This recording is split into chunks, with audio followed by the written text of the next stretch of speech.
I've met so many amazing, talented people in the wedding industry, and I want to share this with you.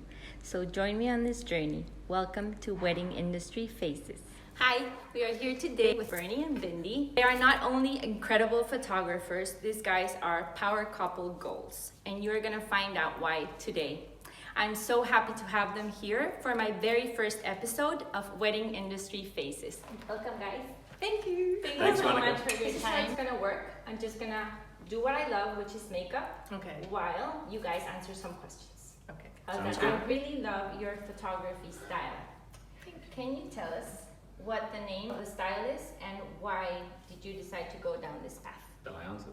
I'm busy. I'll answer. Generally speaking, I think our style could be described as documentary style. What that means is that we try and shoot our couples without posing. How that works on the wedding day is that we're basically observers, and when the couple are getting ready and when they're the ceremony and afterwards, even to the couple shoot, we try and get them just to do things as naturally as possible, and we don't intervene as much as other photographers do. And the result of that is the photos look a lot more natural. We're back in the corners and we're low and we're high and we're where people don't expect us to be, and that means that we're getting more natural shots of what's going on, more organic type photos. And I've noticed that you use different camera brands. You use Nikon? Yes, and Nikon. Fuji. What's the importance in that difference of choosing that specific camera brand? I think for me, they're light as wedding photographers. Weight is a big thing. You're carrying 2 cameras and lots of lenses, plus a bag the whole day. That might be 8 hours or 10 hours. And the Fuji's roughly half the weight of the Nikon I used without any real loss in quality. But for me, I stuck with Nikon just because I know the camera system inside and out. It's like second nature. I don't have to think about my equipment. The last thing I want is to be fumbling with a lens or an unfamiliar camera and miss a good shot. Yeah, so I just want to stick with what I know, and I love the quality. One day I might change, but we'll Fuji would like to hear that. But it actually amazes me because when I go through your portfolio, sometimes it's very difficult to know who took that picture. So even though you're using different camera brands, the end product looks very coherent and in harmony. So how do you achieve that? Well, that's a lot of the editing that we do afterwards. And I'm very much aware that the Fuji system does actually offer, like, the colours shift differently, but the way we manage the editing process, we align all the colours and work through like that, so we get the same look. And even we have trouble sometimes when we look back at a wedding, trying to work out who shot what photo. Especially when you guys get so many awards, how do you know? Then sometimes it's like, that won award, I'm certain that was my That's photo. right. And then so many times it turns out it's actually Bindi's photo.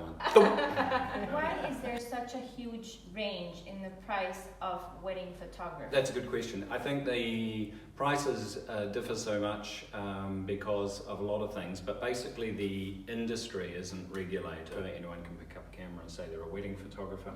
Someone like that would obviously, trying to get into the industry, they're not going to be charging much because they want to try and get some work. The seasoned professional who's been in the industry a long time is someone who prices correctly for the environment and for the skill they have.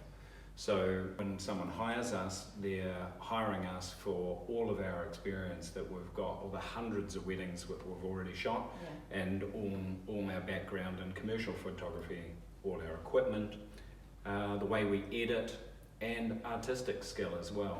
We would encourage couples to not base their decision purely on price. We know that's obviously important, of course it is. You don't want to pay more than you can afford. But it's also important to understand that you shouldn't compromise style in order to save a few dirhams. So you love documentary style photography, you want to hire photographers like Bindi and I, you're struggling to pay the cost, then there's other ways that we can save money, like for example less hours, or maybe you want video, maybe you don't want video. You know, that there's other ways to change the pricing without dropping the quality. I know what you mean. Because it really is what you get is what you pay for. If you hire someone who has no skill and no experience, it's like rolling a dice. But with seasoned professionals who are in a style that you love, you have all the assurance that your photos are going to be incredible. You look at their work, their website, their awards, you know, what other people say. Yeah. You know, customer comments are so important, so have a look on their website, see if they've got customer feedback. Or like going through other people, like makeup artists, ask around, you know, Other ask the people in the wedding industry. planner, ask the celebrant, you know, who do you recommend? It's like, what would be your favorite part of a wedding to shoot? My bestest area is getting ready. So I love turning up in the room like an hour or an hour and a half. That's my favorite too.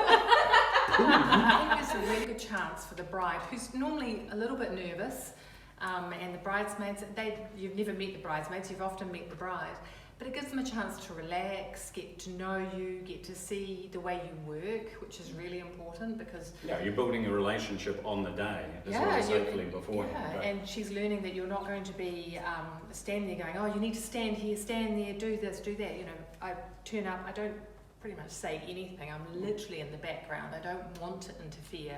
And I just go about doing my own thing. And it's a nice time for me because I get to learn who is important to the bride. And the other favourite part, because there's two, would be dancing. It's when people are relaxed. They've done what they came to do. They've let go of the stress of the day. They're just happy. They're in love. Their families are there. Their friends are in there. People that they may not have seen for years are all in one place. And everyone starts to party. I mean, what's better? It's nothing better than that. So yeah. My favourite part of the wedding is whenever the couple relax. And that might be at different times of the wedding. Our job is just to put people at ease by managing their expectations. As soon as that ceremony is over, when the couple walk out towards us at the end of if they're doing that sort of ceremony where they walk out and it's confetti and I can actually literally see them go, I breathe. Yeah. give me a drink. Finally breathe. Yeah, you know, then you're seeing more of the genuine person, which is what we want to communicate in our photography. A good time for that is during the reception with the speeches. You know, seeing how. Oh, I love the speeches. Yeah, we're speech people. We like. Yeah, you learn so much about people, and you know, here's this couple you may have only met a couple of times. Yeah. And all of a sudden you're hearing about their childhood and what mischief they got up to. Yeah. And actually it's really nice to take that on board. And when you're we're actually processing the photos and going through the editing, you start to understand a little bit more and you can actually build that into the way you edit photos as well. You know what's probably important to that person. Of course. Why is it important to have a professional photographer or photographers at your wedding? The reassurance or the assurance of quality. And the focus. Do you have a family friend doing your photography? They're going to get sidetracked. There's family, there's friends there that they need to catch up with. They're not 100% focused on you. The difference between someone who's just starting out and someone who's got years and years of experience is they can deliver a high quality, high standard of photography again and again. That's why you're a professional. Why do you think black and white photography is so special? I think for me, one of the key things with black and white is that it removes any distractions from the photo. So if there's something emotional, it can be sad, it can be happy, and then there's a bright blue vase in the background and there's something pink off to the left, and it kind of can sometimes it works, but sometimes it messes with the emotion. And if that's the reason for the image, if that was the reason it was captured, go black and white, you know, and you remove all those distractions, and then it becomes about light and dark, and that has a completely different beauty all of its own, you know, and that's why I love black and white. Okay, so while you guys were answering some of the questions, I just did a quick, very natural look on Bindi, and I just want to thank you guys for your time. Thank you for being here. I'm so excited that you're my first guest. And I hope you guys enjoyed. Thank you so much. Thank you for having us. Bye. We had a great time. Bye. Take care. We don't interact with the couple. I think you probably should turn your phone off. She scares me, by the way. And the kids. The kids are scared. Moving on. The dog. Moving on. Me, the kids, the dog.